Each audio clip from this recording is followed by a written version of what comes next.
بسم الله الرحمن الرحيم. فيديو جديد، كيف تقوي ذاكرتك. اول حاجه ردد واسترجع المعلومات.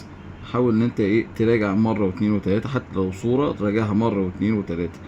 بعد التعلم حاول تذكر المعلومات بدون النظر الى الملاحظات. تاني حاجه، استخدم اسلوب التكرار المتباعد.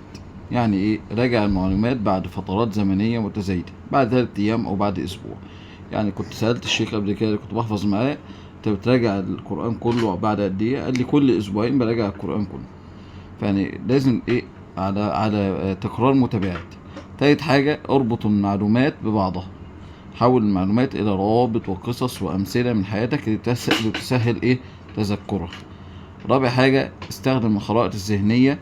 نظم افكارك في خرائط ورسوم توضيحية، فالدماغ يتذكر الصور اسرع من النصوص. خامس حاجة، اهتم بصحة دماغك. نام كويس، اشرب مية، تناول أطعمة مفيدة للدماغ زي المكسرات والأسماك. تذكر، الذاكرة مثل العضلة، كلما استخدمتها وتدربت عليها أصبحت أقوى. وصلى